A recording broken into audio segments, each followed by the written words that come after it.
Warning, incoming game over. Warning, incoming game over. Well, at least there's points for everyone as the Flames fall in overtime. Final score of 3-2, despite a couple goals that both sides would like to have called back. But joining me today from Game Over Ottawa as part of this crossover, Nick Robertson. Obviously, Nick, you said you're in a bit of a different space than what people are used to seeing, but thanks for hopping on today. Yeah, thanks. Looking forward to it. This is going to be my third crossover episode of the season, so I'm slowly making my way around Canada, but excited to talk a bit of Flames and Sens with you. So you're going the Tyler Toffoli, let's collect all the Canadian teams route Yeah, a little bit. absolutely. Yeah, slowly but surely. Yeah, it's certainly couldn't call that game pretty, but you certainly can't call it boring either, I don't think.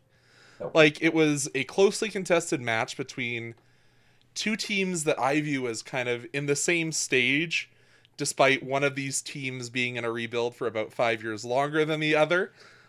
But yeah, I think both teams in a fairly similar state, and maybe one going in the right direction, you'd hope if you're listening from out east, and maybe a team that's going in the opposite direction if you're watching from out west. But before we go any further, gotta pay the bills. So have you checked out the Game Over flagship show? Of course, I'm talking Hyperdrive Hockey. Hyperdrive Hockey is all things hockey across various leagues in multiple different countries. Whatever it is and wherever it is, Max, Daphne, and Kev have you covered for all your hockey news with a steady dose of fun and fan engagement. You can find Hyperdrive Hockey on the Game Over Network YouTube channel or wherever you listen to your favorite podcasts. Or head over to our website, thegameovernetwork.com, and check out the Hyperdrive Hockey tab. They are done for the year, having a little bit of a holiday break. So go check out their episode that released today. I was supposed to be on if they're recording tomorrow, but, you know, recording times always change. Welcome to the media industry, right? Yeah. But my show runs a little bit differently than you guys do it out in Sensland. I do go through a full scoring breakdown because it's not, hey, it's a late game. I don't know if everyone was like getting dinner out east, but we'll go through period by period. So the Flames open the score. Blake Coleman from Ball and Coronado. Wasn't a pretty goal, wrist shot in tight, very much the Blake Coleman, that working class third line, getting in there. Had a nice pass from Matt Coronado, who's been a bright spot for the Flames so far this season, if you haven't had a chance to watch much Western Conference hockey. But that lead didn't last all that long. 7 minutes later, Nick Cousins from Sanderson and former Calgary Flames legend Travis Hamonic getting his second assist of the season. You know, I should have been on one of the betting sites and bet on the salty Flames return point. Yeah, yeah. I feel like the same thing happens every time there's a former Senator in the lineup. That's always just the way it seems to go, right? Yeah, even if it's the all skill Travis Hamonic secondary assist. But speaking of skills, maybe the prettiest goal of the game off an absolute muffin from Nazem Kadri on the blue line. Ridley Grigg, his third goal of the season, shorthanded, unassisted. As I said, Nazem Kadri basically put that on a platter for him to pick off at the blue line, and Grigg couldn't beat Vladar on the first effort, but knocked home the rebound. Yeah, that was honestly that was the highlight of the game for me, probably even more than the overtime winner that we're going to get to, just because I think it was Ridley Gregg really had a big he had a lot more jump in his stride tonight just because he was back home in Alberta. And they I'm not sure if they showed it on the Flames broadcast on the Suns one. They did the pan out and all his family was in the stands to see that goal. So that was really cool, really awesome part of the game. Always love to see those ones. And yeah, good effort from Greg. And then the goal that I think we'll probably debate a little bit later in the show, but Jonathan Huberdeau, with no distinct kicking motion whatsoever, gets the game-tying goal on the same power play. Assist to Coronado and Zari.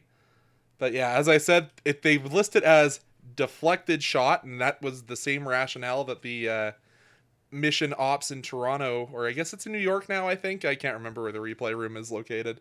I've been watching this game for far too long. It's moved from New York to Toronto to New York too many times.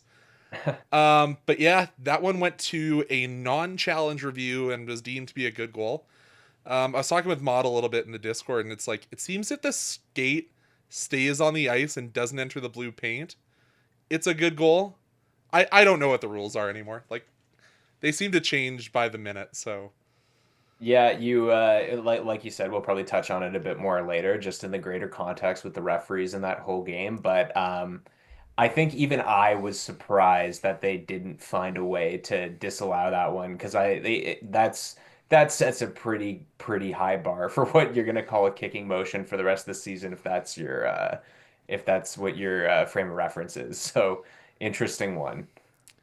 but that would be where we'd lead into overtime. And as I'm seeing in chat, Mr. Overtime, Brady Tkachuk, his 16th of the year, assist to Tim Stutzla, and Linus Ullmark with his first assist of the season. So good job for Linus. And you know what? Flames got beat. Jonathan Huberdeau tripped over Ullmark's pad and then decided to lay on the ice for about a solid 15 seconds trying to draw a call that never came. And good job on Timmy Stutz and Brady Tkachuk to go down and put one past Vladar.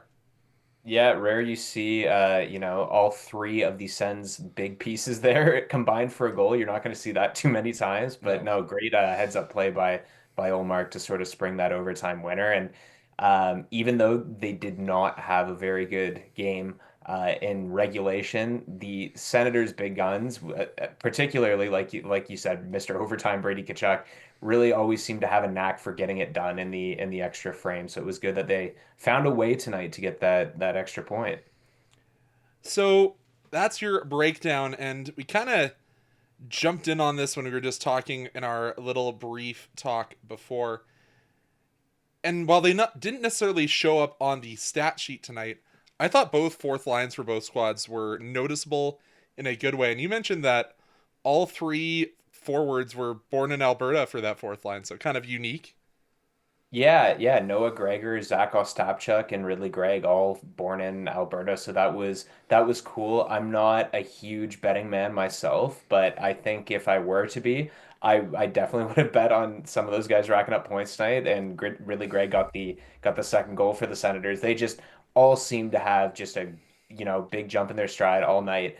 Zach Ostapchuk's not a name that's going to be known in too many markets outside of Ottawa, but since he's been put into the Sens lineup just a couple weeks ago now, their bottom six has looked so much better, and it was great for him. He had a really strong game tonight. That whole fourth line did. So that was a really cool subplot to the game, and kind of wish Ridley Gregg's goal stood up as the winner, considering the stakes late in the third, shorthanded goal in front of his family. But I'm sure he's not going to care too much in the grand scheme of things if since they got both points eventually.